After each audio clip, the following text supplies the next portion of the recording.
जीवन में एक बात हमेशा याद रखना कि मनुष्य अपनी सफलता से कुछ नहीं सीखता, बल्कि अपने फेलियर से वो बहुत कुछ सीखता है। सक्सेस का मज़ा तब नहीं मिलता जब हम अपनी सफलता को पैसों से खरीदते हैं, बल्कि हमारे सक्सेस का मज़ा तब मिलता है जब हम अपनी मेहनत के बल पर उस चीज़ को पाते हैं। देखो, सफलता कभी भी शॉर्टकट से नहीं मिलती, और मिलती भी है तो वो किसी काम की नहीं रहती, क्योंकि जो परिश्रम से हम सफल होते हैं उसका मज़ा कुछ अलग ही होता है। उसकी फीलिंग कुछ ऐसी होती है कि हम उसको बयां भी नहीं कर सकते। और शॉर्टकट वाले में कुछ नहीं, बस मैंने इस कार्य को कर लिया है और बस कुछ नहीं, और इसमें मैंने सफल पा लिया। इसका कोई मज़ा ही नहीं। जो चीज़ हमें परिश्रम से ना मिला हो और जिसमें फीलिंग ना हो, उसका कोई फ़ायदा नहीं। देखो, हर कोई चाहता है अपनी ज़िंदगी में सफल होना, और यहाँ तक मैं भी चाहता हूँ कि मैं एक सफल इंसान बनूँ। इसीलिए तो आज मैं वीडियो बना रहा हूँ, नहीं तो मैं आज कहाँ होता कोई नहीं जानता। और आपके सामने मैं इस चीज़ों को एक्सप्लेन कर रहा हूँ। कौन नहीं चाहता कि मैं नाम, फेम, पैसा, धन दौलत सब कमाऊँ? हर कोई चाहता है, लेकिन उसके लिए हमें कुछ ना कुछ तो, कुछ पाने के लिए कुछ हमें खोना ज़रूरी है। ये बात सही है ना?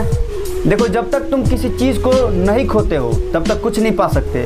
खोने का मतलब ये नहीं कि 10-5 रुपये गिर गए और उसे खो दिया और सफलता पा लिया, ये नहीं। अपनी ज़िंदगी का वो अहम चीज़ जिसे मैंने अपने दिल से चाहा है और अपने एक लक्ष्य को प्राप्त करने के लिए उस चीज़ को मैंने छोड़ दिया है, उसको कहते हैं खोना, और जो प्राप्त हुआ उसको कहते हैं पाना। हम इंसानों की एक बहुत बड़ी प्रॉब्लम है कि जो एडवाइस हम दूसरों को देते हैं उस चीज़ पर हम कभी अपने आप को लागू भी नहीं किए। जैसे कि ये किताब पढ़, ऐसा होगा, ये काम कर तो सक्सेस मिलेगा, ऐसे कर तो ये होगा, एंड व्हाट नॉट।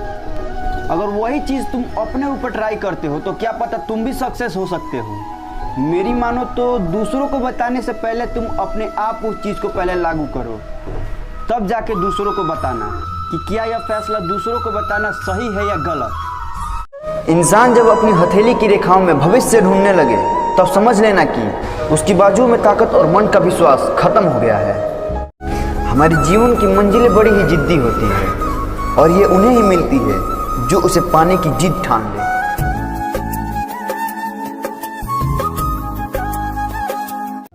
मैं कैसे हारूं अपनी तकलीफों के सामने, मेरी तरक्की की आस में मेरी माँ बैठी। मेरी माँ के बराबर कोई नहीं। किस्मत से ज़्यादा तुम अपने काबिलियत पर भरोसा रखो, क्योंकि एक ना एक दिन तुम्हारे सपने ज़रूर पूरा होंगे।